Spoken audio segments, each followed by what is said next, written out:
بسم اللہ الرحمن الرحیم۔ شروع اللہ کے نام سے جو بڑا مہربان نہایت رحم والا ہے۔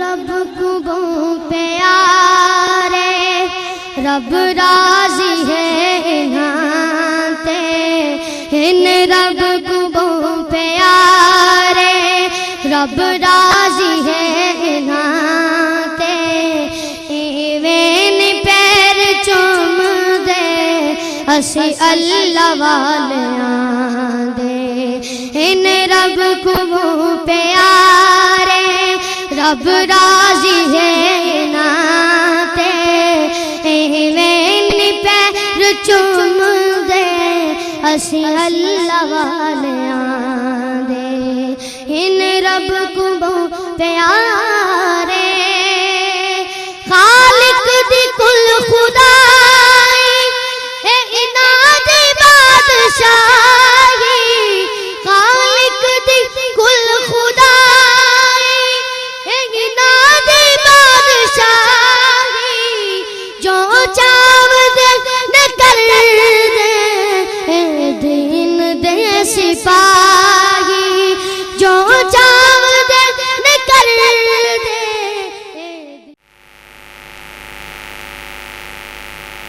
اما بعد فاعوذ باللہ من الشیطان الرجیم بسم اللہ الرحمن الرحیم ان اللہ وملائکتہ یصلون علی النبی یا ایہا الذین آمنوا صلوا علیہ وسلموا تسلیما اللہم صل وسلم علی رسولک الکریم وآلہ الطاہرین واغفر وارحم وانت خیر الراحمین اللہم صل وسلم علی رسولک الکریم وآلہ الطاہرین واغفر وارحم وانت خیر الراحمین اللہم صل وسلم علی رسولک الکریم وآلہ الطاہرین واغفر وارحم وانت خیر الراحمین۔ اسلامی کیلنڈر کے مطابق آج رجب کی 16 تاریخ ہے۔ رجب کا مہینہ 2 حوالوں سے مشہور ہے۔ پہلا حوالہ اس کا یہ ہے کہ اللہ کے نبی کو اس مہینے میں معراج نصیب ہوا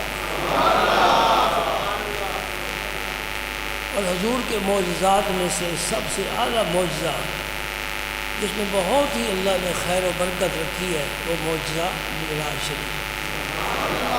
معراج اللہ کے قرب کا نام ہے اور قرب کی انتہا میرے نبی پر ہے۔ اس کا ذکر انشاءاللہ آئندہ جمعے کریں گے بشرط زندگی،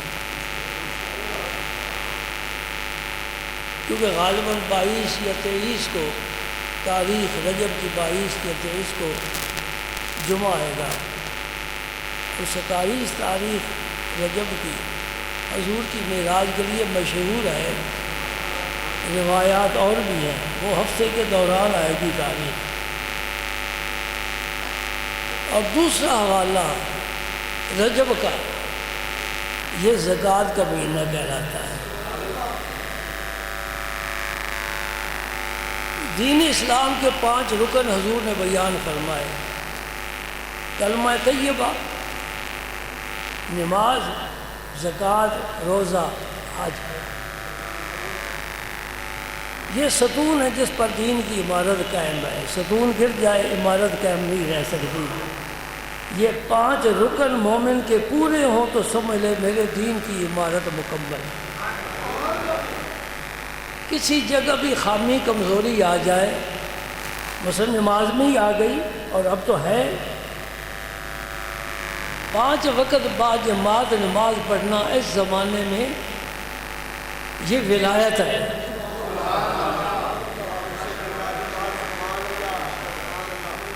حضور کے زمانے میں 100% لوگ اس کے بعد زمانہ آیا پھر بھی 100%، پھر زمانہ تیسرا آیا تبع تابعین کا پھر بھی 100%، پھر آگے کمزوری پیدا ہو گئی، اور آج تو 100 میں سے ایک نہیں 1000 میں سے ایک آدمی ایسا ملے گا جو 5 وقت با جماعت نماز پڑھتا ہے۔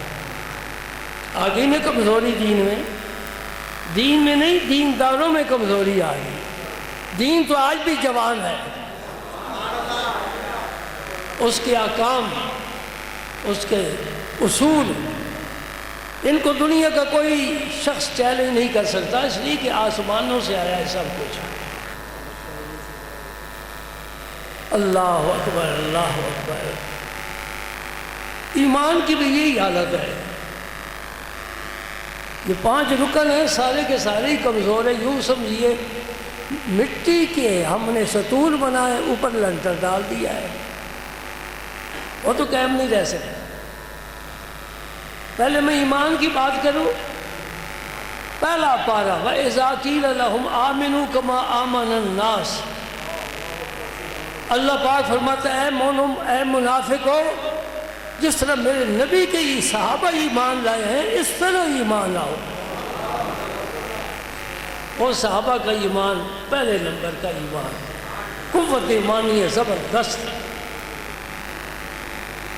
ایمان کا تقاضا کیا ہے، کیسے پہچانا جائے کہ میرا ایمان مکمل ہے؟ کوئی مشکل کام نہیں ہے، بڑا آسان سا تھرمامیٹر ہے۔ یہ پہچان جاتے ہو نا کہ یہاں جو لگا کر دیکھتے ہیں کہ بلڈ پریشر دیکھتے ہیں نا، اس مشین نے فوراً بتا دیا، شوگر چیک کی فوراً پتہ چل گیا، پانی دودھ میں کتنا ہے فوراً پتہ چل گیا، تھرمامیٹر زبان کے نیچے رکھا حرارت کا پتہ چل گیا۔ میں بھی تمہیں ایک ایسا تھرمامیٹر دیتا ہوں، ابھی ایمان کا پتہ چل جائے گا۔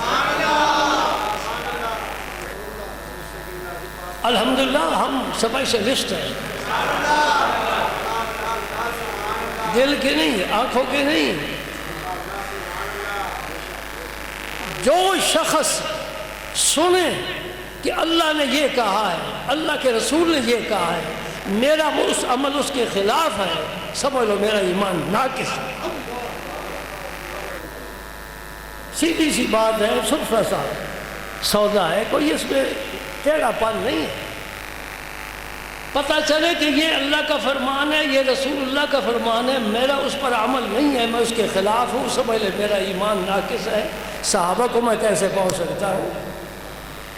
یہ 5 رکن ہیں جی، یہ پہلا ایمان ہے۔ پھر نماز ہے، 5 وقت نماز پڑھنی ہے، جماعت کے ساتھ پڑھنی ہے، سفر میں پڑھنی ہے، حضر میں پڑھنی ہے، صحت ہے تب بھی پڑھنی ہے، بیماری ہے تب بھی پڑھنی ہے، شادی کا موقع تب بھی پڑھنی ہے، فوت ہو گیا تب بھی پڑھنی ہے، مہمان آ گئے تب بھی 5 وقت نماز بعد جماعت پڑھنی ہے۔ نہیں سمجھے؟ یہی تعلیم ہمیں اللہ کے رسول نے دی ہے، جن کا ہم کلمہ پڑھتے ہیں۔ ہم عاشق تو ہیں، مسجد خالی ہے۔ صبح کی نماز میں نے اکثر ائمہ سے پوچھا ہے، جو امام مسجد ان سے پوچھا ہے، کہتے ہیں یہ 5-7 نمازی ہوتے ہیں، کیا محلے میں 5-7 آدمی رہتے ہیں؟ سوچ لینا چاہیے کدھر جا رہے ہیں۔ اللہ اکبر، اللہ۔ بیٹا نافرمان ہو باپ کبھی اسے معاف نہیں کرتا، بیوی نافرمان ہو باپ کبھی معاف نہیں کرتا، ملازم کام نہ کرے چھٹی تنخواہ کہاں سے؟ میرا رب اتنا حلیم ہے، ہم رات دن نافرمانی کر رہے ہیں، وہ کرم کی چادر ہم پر پھیلائے ہوئے، ہمارے گناہوں پر پردہ ڈالا ہوا ہے۔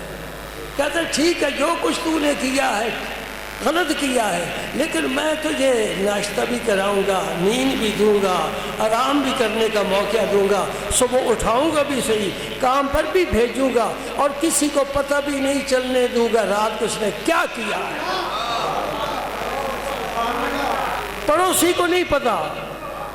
پہلی امتوں میں کوئی گناہ کرتا تھا، صبح دروازے پر لکھا ہوتا تھا کہ اس نے یہ گناہ کیا ہے۔ اتنی رسوائی، میرے رب نے کہا میں ستار ہوں، اپنے حبیب کی امت کے پردوں پر عیبوں پر پردہ ڈالوں گا۔ اور پھر میرے رسول نے کمال کر دیا، فرمایا من ستر مسلمن سترہ اللہ یوم القیامہ، اگر کسی مسلمان بھائی کا عیب دیکھ لے، ڈالے پردہ، قیامت کے دن اللہ تعالیٰ اس کے گناہوں پر پردہ ڈالے گا۔ وہ اللہ کا حلم ہے، یہ نبی کا کرم ہے، ہمیں بھی حکم دیا کمزوری دیکھو، عیب دیکھو، زبان پر نہ لاؤ، کہو دیکھا ہی نہیں، وہ جانے، اس کا رب جانے۔ ہو سکتا ہے رات کو اس نے آنسو بہا کر رب کو راضی کر لیا ہو، اور تو ساری زندگی اس کی گناہ کا ڈھنڈورا ہی پیٹتا رہے۔ بات سمجھ رہے نا؟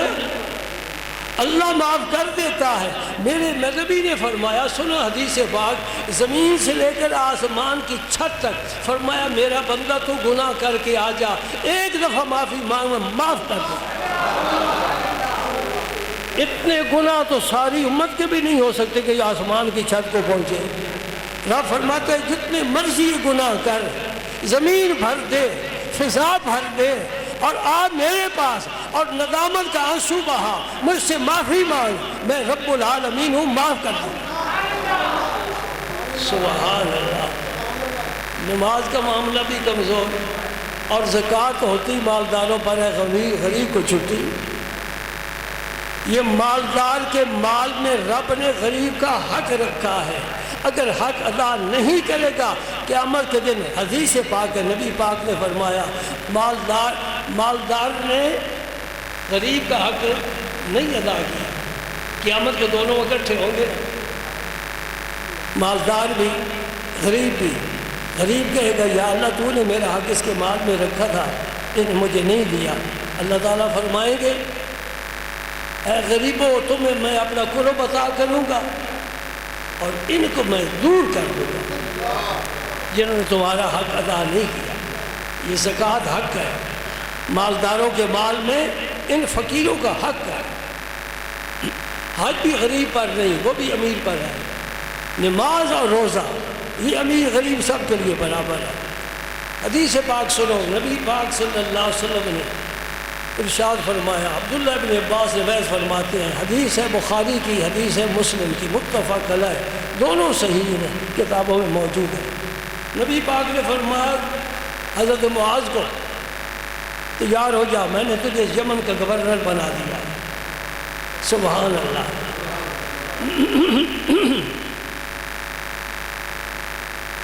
حضرت معاذ کو بھیجا یمن۔ اس حدیث میں ذکر نہیں ہے، بعض کتابوں میں حدیث کا کچھ حصہ ہوتا ہے، کسی اور میں کچھ حصہ ہوتا ہے، اس سب کو جمع کرنا پڑتا ہے۔ جو ترجمہ پڑھ کر مسلک بنا لیتے ہیں، غلطی پر ہوتے ہیں۔ کسی ایک کتاب کی ایک حدیث کا ترجمہ پڑھ کے مسلک نہیں بنایا جاتا، سارا ذخیرہ حدیث دیکھا جاتا ہے۔ یہی آج کل غلطی لگ گئی، اور انٹرنیٹ پر تو آنے کا بڑا شوق ہے، ہر ایک کو اپنی تحقیق پیش کر رہے ہیں، اور مطالعہ بڑا محدود ہے۔ جی اللہ اکبر۔ حضرت معاذ کو حضور نے فرمایا سواری پر سوار ہو، غلام سواری پر ہو گیا سوار، فرمایا چل میں تجھے ودا کرتا ہوں۔ حضور ساتھ پیدل جا رہے ہیں، غلام سوار ہے۔ یہ اسلام کی شان ہے۔ یورپ والوں کو بتا دیں ہم جھوٹے ہو گئے، ہم شکست کھا گئے، میرے نبی کا دین آج، اس کا جھنڈا آج بھی اونچا ہے۔ لوگوں ہم اسلام نہیں ہیں، ہم اسلام نہیں ہیں، ہمارے اندر کچھ اسلام ہے تو ہم مسلمان ہیں۔ اسلام تو اللہ کا نبی ہے۔ کوئی کمزوری مجھے وہاں دکھائے، میرے رسول میں کمزوری ہے، انگلی اٹھائے۔ حضور پیدل جا رہے ہیں اور نصیحتیں فرماتے جا رہے ہیں حضرت معاذ کو۔ آج ہو سکتا ہے کہ وزیر اعظم پیدل ہو اور گورنر سواری پر سوار ہو، ہم تو مر گئے، زندگی تباہ کر بیٹھے اے پروٹوکول کے لیے، ہمیں یہ ملنا چاہیے۔ اللہ نے جس کو سارا خزانہ پروٹوکول کا دے دیا ہے، اسے کیا ضرورت ہے؟ لیکن سارا کچھ میرے پاس ہے۔ اور جو ایک مقام ودا کا ہوتا ہے نا، سنیت الوداع آپ نے سنا ہے، مکہ مکرمہ سے جب حضور تشریف لائے تو ایک وہ مقام، وہ گھاٹی جہاں لوگوں کو ودا کرتے تھے، آنے والوں کا استقبال کرتے تھے، اسے سنیت الوداع کہتے ہیں۔ تو جو یمن کو راستہ جاتا تھا نا مدینہ پاک سے، اس مقام پر جہاں حضور پہنچے، جہاں مہمان کو پھر ودا کر دیا جاتا ہے، وہاں حضور کھڑے ہو گئے، سواری حضرت معاذ کی رک گئی۔ حضور نے فرمایا معاذ یہ تیری میری آخری ملاقات۔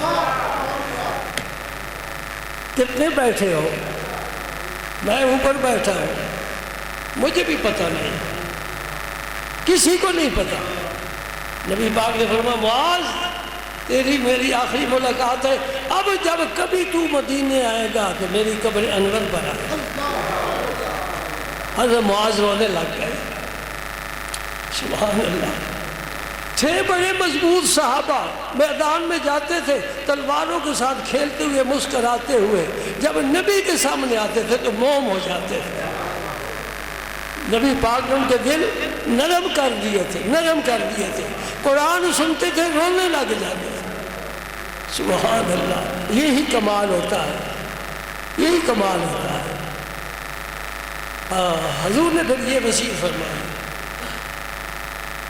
اے معاذ تو اہل کتاب کے پاس جا رہا ہے۔ یمن میں اہل کتاب رہتے تھے، اہل کتاب سے مراد یہودی، عیسائی، ان کے پاس بھی آسمانی کتاب ہے لیکن اس کو انہوں نے محرف کر دیا، بدل دیا ہے۔ ان کے پاس جا رہا ہے، انہیں سب سے پہلے کلمہ شہادت کی طرف دعوت دینا ہے۔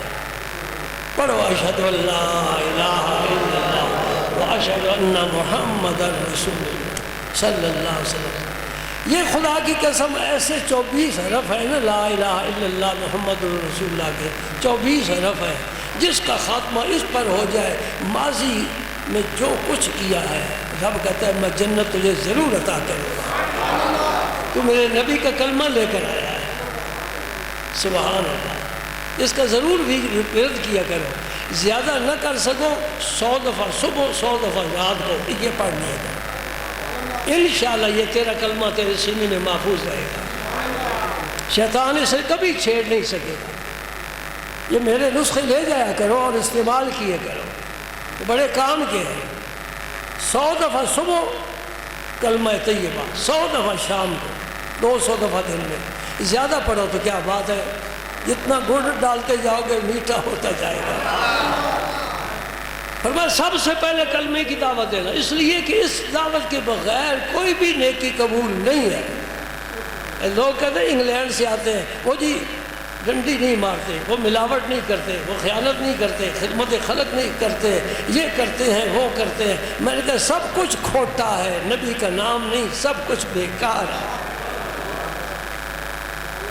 بس دنیا کی زندگی ہے، اچھی گزر رہی ہے ان کی، یہ ان کا حسن معاملہ ہے، اس کی وجہ سے دنیا میں ترقی ہے، لیکن قبر میں جانے کے بعد کچھ نہیں۔ ان کے قبرستان دیکھو، جی چاہتا ہے، میں تو سیر کے لیے ان کے قبرستان میں جاتا تھا، بڑی روش بنی ہے، پودے لگے ہیں، پھول ہیں، اور میں ساتھیوں سے کہتا کہ اندر جھانک کر دیکھ کیا ہو رہا ہے، اندر جھانک کر دیکھ کیا ہو رہا ہے، عذاب میں مبتلا ہے۔ سبحان اللہ، سب سے پہلے دعوت دینا کلمہ طیبہ کی، اور اگر وہ اس بات کو مان جائیں فَإِنْهُمْ أَطَاعُوا لِذَلِكَ، پہلا سبق یاد ہو جائے،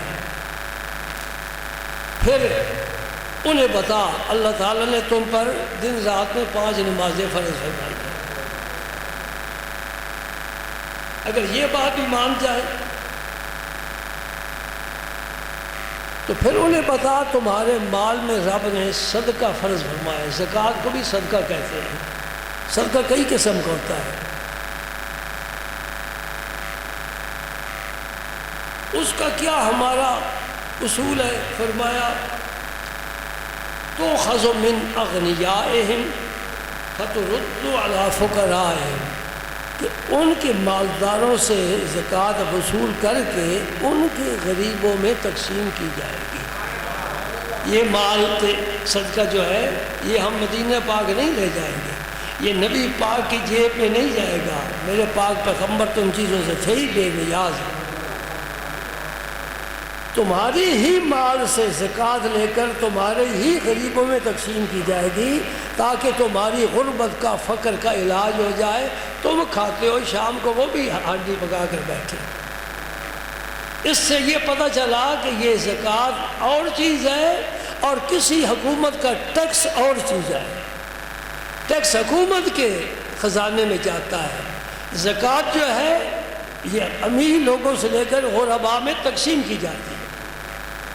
یہ بھی مسئلہ سمجھ لو، اب ہمارے ملک میں غالباً صدر ضیاء الحق کے دور سے یہ بینک میں جو روپیہ رکھتے ہیں اسے زکوٰۃ کاٹی جاتی ہے۔ یہ سمجھو زکوٰۃ عبادت ہے، زکوٰۃ دینا عبادت ہے، اور عبادت کے لیے نیت شروع و شرط ہے، نیت کے بغیر عبادت نہیں ہوتی۔ اپنے مال سے حساب کر کے جب تم علیحدہ کرو اس وقت تمہاری نیت ہو کہ یہ زکوٰۃ کی رقم ہے، ورنہ سارا مال لٹا دو زکوٰۃ کا فریضہ ادا نہیں ہوگا، وہ اسی طرح سروں پر سوار رہے گا۔ اور بینک والا جو کاٹ لیتا ہے اس میں تمہاری نیت تو شامل ہی نہیں، وہ تو زکوٰۃ ادا ہی نہیں ہوئی۔ زکوٰۃ کے لیے نیت کرنا کہ میں اپنے حصے سے اتنی رقم زکوٰۃ کی ادا کر رہا ہوں، تب زکوٰۃ ادا ہوتی ہے۔ سبحان اللہ۔ اور یہ ایک ایسا مسئلہ ہے جس مسئلے پر سیدنا ابو بکر صدیق رضی اللہ تعالیٰ عنہ نے حضور کے وصال پر سب سے پہلے عمل کیا، اس لیے کہ کچھ قبیلے ایسے تھے جنہوں نے حضور کی صحبت نہیں پائی، مسلمان ہو گئے، مدینہ منورہ آنے کا موقع نہیں ملا، تو وہ زکوٰۃ ادا کرتے تھے۔ لیکن حضور کے وصال کے بعد انہوں نے کہا یہ جی حضور کے لیے تھا کہ وہ زکوٰۃ وصول کریں اور جہاد کا انتظام کریں، اب آپ کے بعد ہم زکوٰۃ نہیں دیں گے۔ انہیں مانعین زکوٰۃ کہتے ہیں۔ ابو بکر صدیق رضی اللہ تعالیٰ عنہ نے فرمایا کہ میں ان لوگوں کے ساتھ جنگ کروں گا، جو زکوٰۃ نہیں دے گا میں اسے جنگ کروں گا۔ ادھر علماء کہتے ہیں کہ پاکستان میں نظام مصطفیٰ نافذ کیا جائے۔ میں کہتا ہوں آپ کے لیے تو بڑی مشکل ہے کہ ہم تو زکوٰۃ کے بھی عادی نہیں، نماز کے بھی عادی نہیں، اسلام کا نظام نافذ ہو جائے تو پھر پولیس والے ڈنڈے ماریں گے ہمیں، تو چلو نماز پڑھو، جیسے سعودیہ میں ہوتا ہے الصلاۃ الصلاۃ کہتے ہیں، دکانیں بند کرو چلو مسجد میں، تو ہم تو نہیں دکانیں بند کر سکتے۔ اس لیے ہمیں اسی میں سکھ اور فائدہ ہے کہ اسلام کا نظام نافذ نہ ہو، ہمیں آزادی رہے۔ انتا کھانا کھاتا ہے، کیڑے بھی وہ کھا جائے گا، آنکھ والا نہیں کھائے گا۔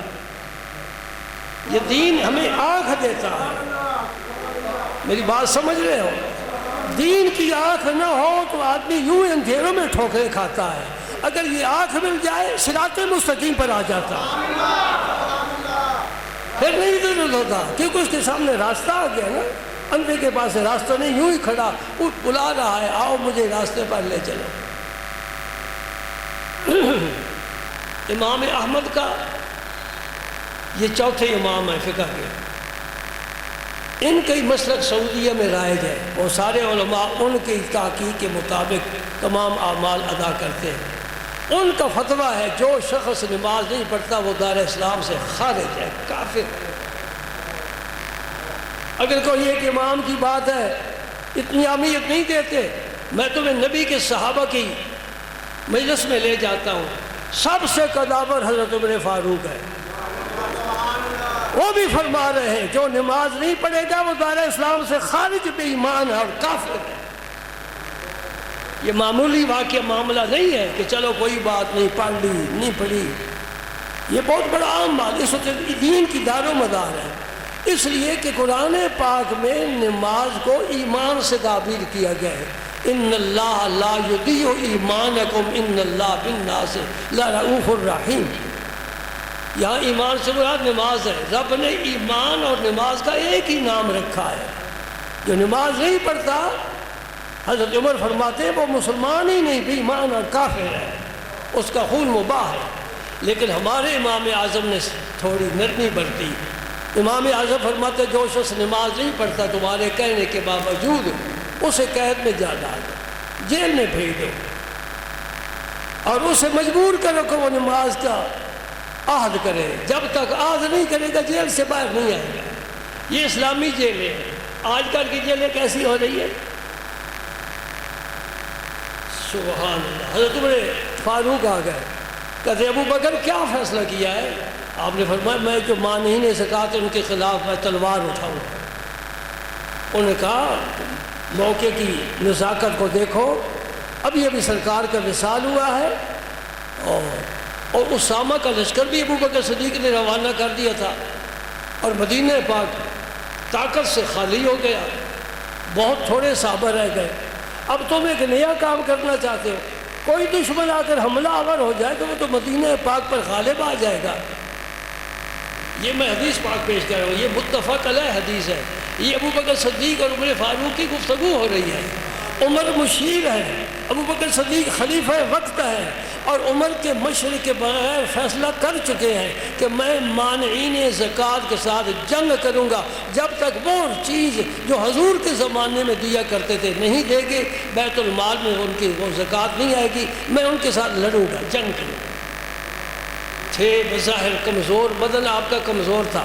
حضرت ابو بکر صدیق کا بدن مبارک بظاہر بڑا نفیس تھا، قد ذرا اونچا تھا، رنگ گورا تھا، حوصلے کے بڑے زبردست تھے، نبی کے رفیق یار تھے، اللہ اللہ، اور جان فدا کرنے والے تھے ابو بکر صدیق۔ حضرت عمر نے جب یہ مشورہ دیا نا،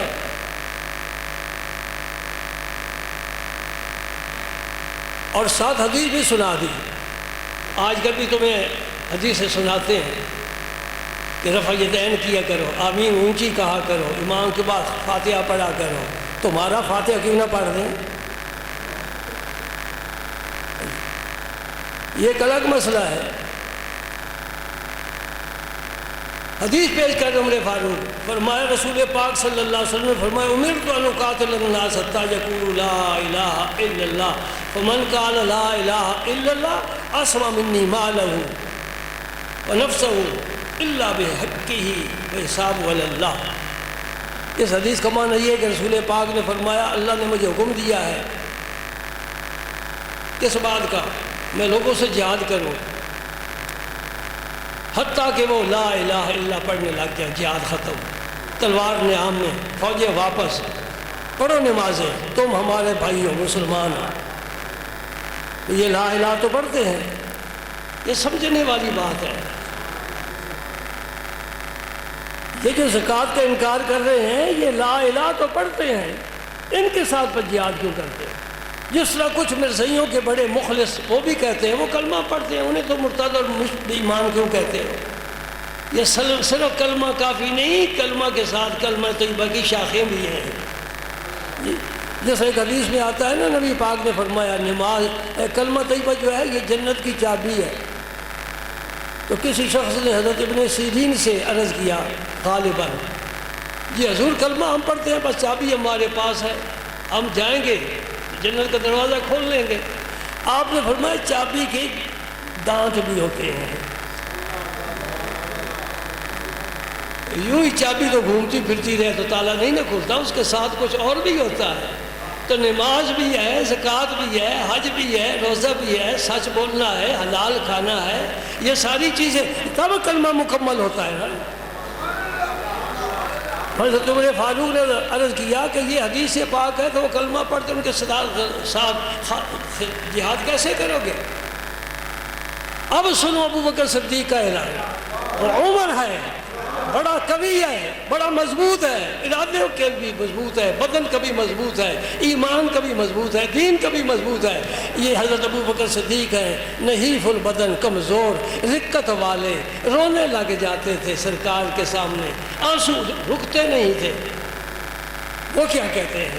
سننے والی بات ہے۔ واللہ، سب سے پہلے قسم کھائی، مجھے اللہ کی قسم، لَأُقَاتِلَنَّ مَنْ فَرَّقَ بَيْنَ الصَّلَاةِ وَالزَّكَاةِ، اے عمر جو شخص بھی نماز اور زکوٰۃ میں فرق کرے گا میں اس کے ساتھ ضرور جہاد کروں گا۔ نمازیں پڑھے زکوٰۃ نہ دے، یہ کیسے ہو سکتا ہے؟ یہ بھی دین کا رکن ہے، وہ بھی دین کا رکن ہے، میں مجبور کروں گا نمازیں پڑھتے ہو تو زکوٰۃ بھی ادا کرو۔ سبحان اللہ۔ پھر زکوٰۃ حق المال، اس لیے کہ زکوٰۃ جو ہے یہ مال کا حق ہے، مال پاک نہیں ہوتا۔ زکوٰۃ کا معنی کیا ہے؟ پاک ہونا۔ جو زکوٰۃ نہیں ادا کرتا اس کا مال ناپاک ہے۔ اللہ فرماتے کلوا من الطیبات، طیب چیزیں کھاؤ۔ وہ تو حرام کھا رہا ہے، رشوت حرام کھا رہا ہے، سود حرام کھا رہا ہے، جوئے کے پیسے حرام کھا رہا ہے، طیب کب کھا رہا ہے؟ جب لقمہ ہی حلال نہیں تو آدمی نیکی کے لیے اپنے آپ کو تیار کیسے کر سکتا ہے؟ خون ہی سالے تیار نہیں ہوا۔ حضرت عمر سن رہے ہیں، پھر حضرت ابوبکر نے فرمایا یہ جو رسی ہوتی ہے نا جس کے ساتھ اونٹ کا گھٹنا باندھتے ہیں پھر بیٹھا رہتا ہے، اس کو اناق کہتے ہیں۔ یہ جو عرب لوگ رسی سر پر رکھتے ہیں نا اس کو کیا کہتے ہیں جی؟ سمجھ نہیں، اب میرے بھی ذہن سے نکل گیا۔ بار کر یوں سمجھیے کہ جو رسی اونٹ کو باندھنے کے لیے ہوتی ہے وہ کوئی بڑی لمبی چوڑی رسی نہیں ہوتی، قیمتی بھی زیادہ نہیں ہوتی، کھجور کی چھال کی بنا لیتے ہیں۔ حضرت ابوبکر صدیق نے فرمایا وہ رسی کم قیمت کی جو حضور کے زمانے میں زکوٰۃ میں دیتے تھے، آج اگر ابوبکر کو نہیں دیں گے میں اس پر بھی جہاد کروں گا، حالانکہ وہ معمولی چیز ہے۔ یعنی مقصد یہ تھا کہ میں آخری درہم تک زکوٰۃ کا حساب کر سے ان سے ضرور وصول کروں گا۔ حدیث پاک ختم ہو رہی ہے، اب سنو آخری تأثر عمر فاروق اب کیا ہوا ہے۔ دونوں کے درمیان مکالمہ ہو گیا، گفتگو ہو گئی، عمر فاروق نے اپنی دلیل پیش کی، حدیث پاک پڑھ کر سنائی۔ وہ حدیث ابو بکر کو بھی تو آتی تھی، لیکن اس وقت خلافت کی ذمہ داریاں عمر کی نہیں ہیں، ابو بکر کی ہیں۔ سمجھ گئے؟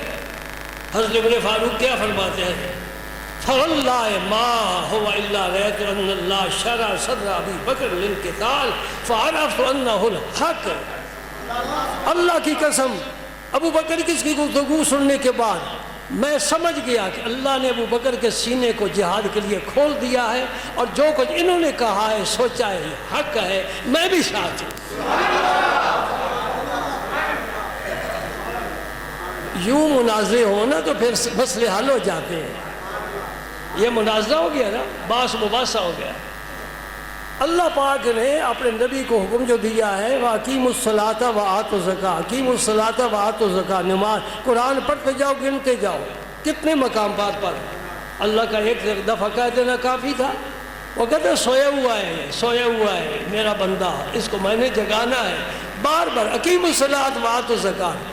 بھائی کاروباری لوگ ہو، جتنا سرمایہ کاروبار پر لگایا ہوا ہے سال کے بعد سارے سال کا حساب کرو اور 40واں حصہ اللہ کے راہ میں مسکینوں کو دے دو، تیرا باقی مال پاک ہو گیا ہے۔ زکوٰۃ کا دوسرا معنی مال کا بڑھنا، رب تیرے مال میں اضافہ فرمائے گا۔ یہ تجربے کی بات ہے، پہلے سال جو تم زکوٰۃ دو گے وہ رقم لکھ لو، دوسرے سال اس سے زیادہ زکوٰۃ دو گے، تیسرے سال اس سے بھی زیادہ زکوٰۃ دو گے، تیرے مال میں اللہ تعالیٰ۔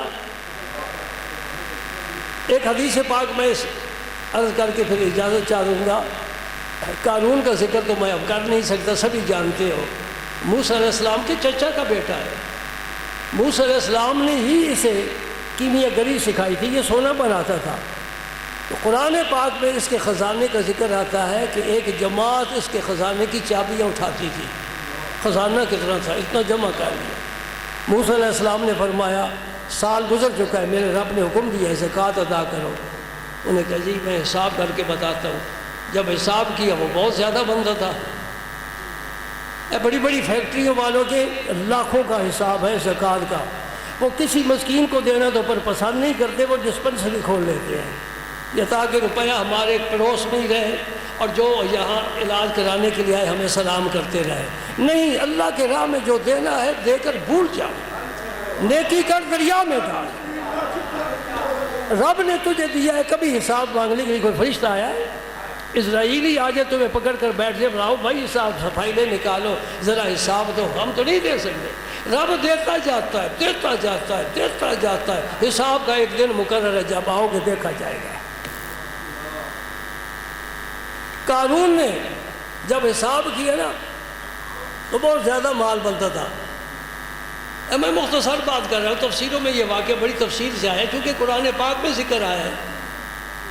اس نے کہا یہ کوئی میرے ساتھ سمجھوتا کرو. موسیٰ علیہ السلام نے فرمایا میں شرح جو ہے نا تیرے لیے وہ کم کر دیتا ہوں. ہماری شرح تو ہے نا 40 میں سے 2.5% کہتے ہو. موسیٰ علیہ السلام نے فرمایا 1000 درہم میں سے 1 درہم. اب تو کوئی مشکل بات نہیں ہے. انہوں نے کہا یہ بھی بہت بنتا ہے. موسیٰ علیہ السلام تھے جلالی, میرا نبی تھا سراپا جمال. موسیٰ علیہ السلام تو معاف نہیں کرنے والے تھے. بخاری شریف میں حدیث آتی ہے جب اسرائیل آئے روح قبض کرنے کے لیے, موسیٰ علیہ السلام نے فرمایا کدھر آیا ہے یہ تمہاری روح قبض کرنے, تھپڑ دے مارا. یہ بخاری کی حدیث نہ ہوتی آپ بھی نہ مانتے, میں بھی نہ مانتا. پیغمبر انسان ہے, بشر ہے, وہ فرشتے کو کیسے تھپڑ مارے؟ اب فرشتہ بھی اسرائیل ہو جس کے سامنے بادشاہ بھی جھک جاتے ہیں, بڑے بڑے جابر جھک جاتے ہیں. اور پھر آگے سنو, نبی پاک فرماتے ہیں جب تھپڑ لگا تو آنکھ ضائع ہو گئی, کانا ہو گیا اسرائیل. اتنے جلالی پیغمبر تھے. رب نے ساری نعمتیں عطا فرمائی ہیں نا. اب میں اس حدیث پر تبصرہ نہیں کرتا, تبصرہ کروں گا 15 منٹ اور لگ جائیں گے اور پھر میرے موضوع سے متعلق بھی نہیں ہے. بہرکیف رب نے فرمایا موسیٰ تو کیا چاہتا ہے؟ یا اللہ اس کو تباہ و برباد کر دے, اس کو غرق کر دے. رب نے فرمایا زمین میں تیرے تابع کرتا ہوں, زمین کو حکم دے. اور موسیٰ علیہ السلام نے پکڑ لیا, اس کو کھڑا تھا, زمین نے پکڑ لی. اب کیسے چوٹے؟ لائے خزانہ. یہ دولت کچھ نہیں ہے جی, یہ دولت کچھ نہیں ہے, ہاتھوں کی میل ہے, آتی ہے پتہ نہیں چلتا, جاتی ہے پتہ نہیں چلتا. یہ قیامت کو نہیں بخشوائے گی, نبی کی شفاعت بخشوائے گی. ہو جائے کینسر, ہو جائے کینسر, تو کروڑوں اربوں خربوں کا مالک ہے, کیا کرے گا؟ مجھے بتا تو صحیح. جو کچھ ہے اللہ کو راضی کرنے کی کوشش کرنا. موسیٰ علیہ السلام نے فرمایا پکڑ لے, زمین نے پکڑ لیا. فرمایا اسے نیچے لے جا, زمین نے نیچے کرنا تھا. جب گھٹنوں تک پہنچا نہ کہتا میں معافی مانگتا ہوں, دیکھ لو. فرمایا وقت گزر گیا, چل اب تیری گاڑی نیچے جاتی رہے گی, اب نہیں کچھ ہوگا. جب یہاں تک پہنچا بڑا چیخا چلایا, کلیم اللہ مجھے معاف کر دو, موسیٰ مجھے معاف کر دو, فلاں کا واسطہ, فلاں کا واسطہ. آپ نے فرمایا آج تو قابو آیا ہے نا. حدیث میں آتا ہے انسان کے قد کے برابر روزانہ زمین میں ابھی تک دھنستا جا رہا ہے, قیامت تک دھنستا جائے گا. اس دولت نے کیا فائدہ پہنچایا؟ اب بنی اسرائیل تھے الٹی سیدھی باتیں کرنے والے.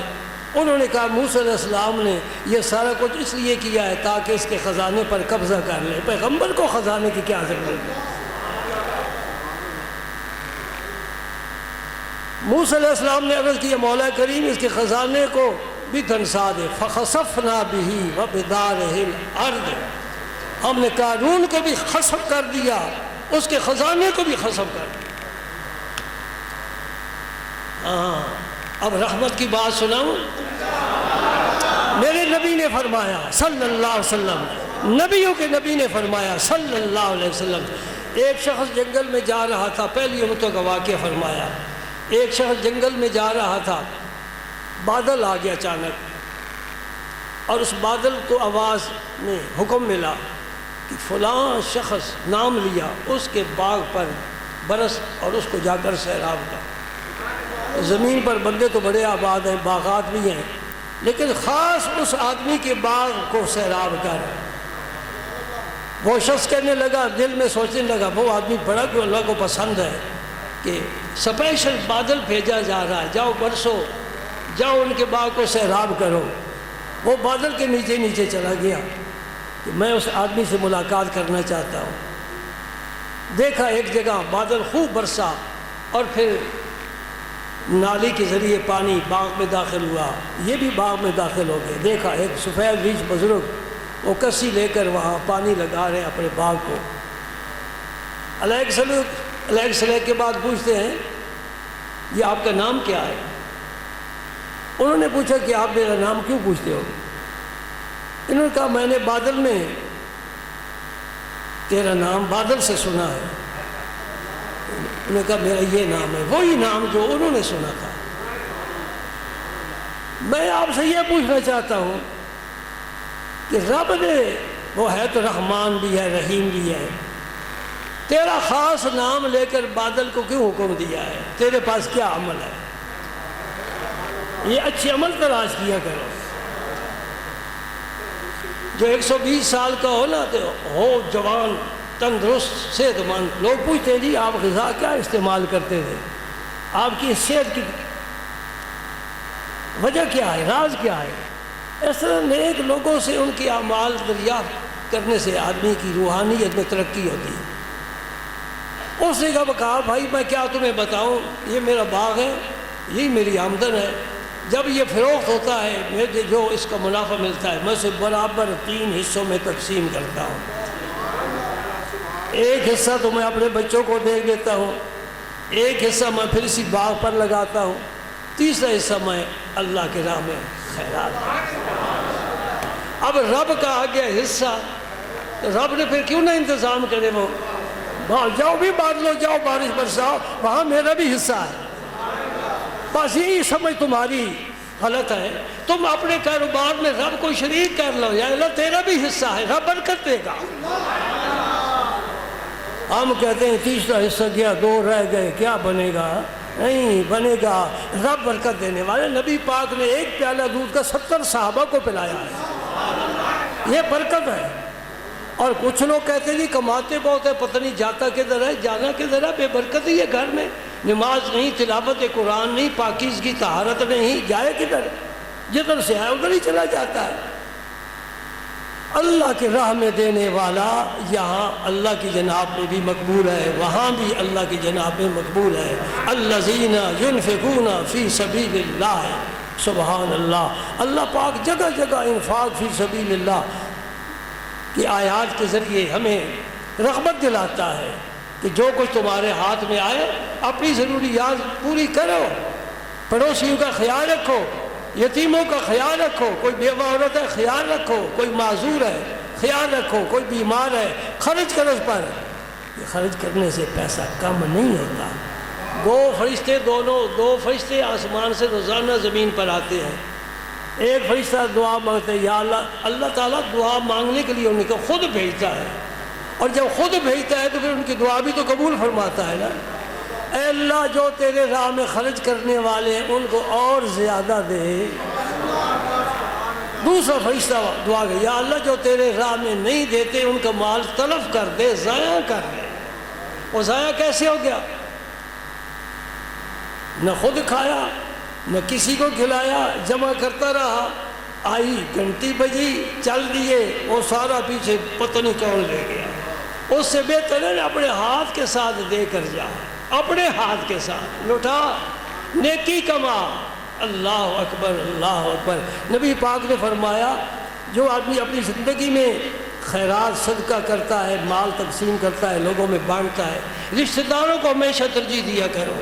باپ اپنی اولاد کو ترجیح دے، بیٹیوں کو ترجیح دے، خواہ آسودہ حال ہو۔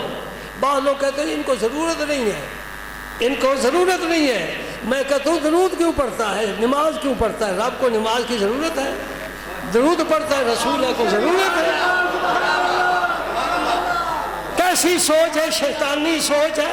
تو نیکی کما، اسے ضرورت ہے نہیں، تو دیتا جا۔ اللہ اکبر اللہ اکبر، سبحان اللہ سبحان اللہ۔ سمجھ رہے ہو؟